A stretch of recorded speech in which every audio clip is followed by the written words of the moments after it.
Quick revision, ફટાફટ. ઓઠાનો મેળો ગુજરાતમાં ભરાતા અગત્યના મેળાઓમાંનો એક. આ મોટાનો મેળો ભરાય છે અમદાવાદ જિલ્લાના ધોળકા અને ખેડા જિલ્લાના માતરની સરહદે ભરાતો હોવાથી એને સરહદીયો મેળો કહેવાય છે. સાહેબ, આ મેળો છે એ અમદાવાદ, એના ધોળકા, અને આ ધોળકાનું એક પ્રાચીન નામ પણ યાદ રાખવું, પરીક્ષામાં પૂછાય છે, વિરાટનગર અથવા ધવલપુર. આ વિરાટનગરનો ઉલ્લેખ મહાભારત કાળની અંદર પણ જોવા મળે છે. એનું કારણ છે કે પાંડવો અજ્ઞાતવાસ દરમિયાન આ વિરાટનગરમાં આવેલા અને અહીંયા તેણે એક મહાદેવના મંદિરનું પ્રસ્થાપિત કરેલા, શિવલિંગ પ્રસ્થાપિત કરેલું, જેને સિદ્ધનાથ મહાદેવ મંદિર કહેવાય. આ સિદ્ધનાથ મહાદેવના પ્રાંગણની અંદર કારતક સુદ પૂનમના રોજ એક મેળો ભરાય છે, જેને વોઠાનો મેળો કહેવામાં આવે છે. બરોબર છે. બીજી વાત કે વોઠા ખાતે કેટલી નદીઓનો સંગમ જોવા મળે છે? તો વોઠા ખાતે સપ્ત સંગમ જોવા મળે છે. કઈ કઈ નદીઓ? આ પણ પરીક્ષામાં પૂછાય છે. સાબરમતી, હાથમતી, વાત્રક, મેશ્વો, માઝન, સેઢી અને ખારી.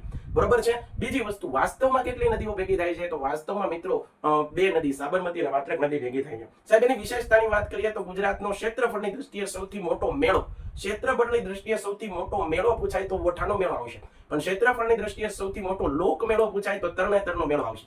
આ મેળાને સરહદીયો મેળો કહેવામાં આવે, કારણ કે અમદાવાદના ધોળકા, ખેડાના માતરની સરહદે ભરાય, આથી સરહદીયો મેળો. આ મેળાને ગધેડાનો મેળો કહેવામાં આવે. એનું કારણ એ છે કે ગધેડાની લેવેચ થાય છે. સાહેબ, એક વાત અહીંયા એ ધ્યાન આપજો કે ગધેડાની સાથે સાથે ઊંટની પણ લેવેચ થાય છે. વોઠાના મેળાની અંદર એક પરંપરા નિભાવવામાં આવે છે અને એ છે વાવ ગોળાવીની પરંપરા. આ વાવ ગોળાવીની પરંપરા કયા મેળા સાથે સંબંધિત છે? તો યાદ રાખજો, વોઠાના મેળા સાથે.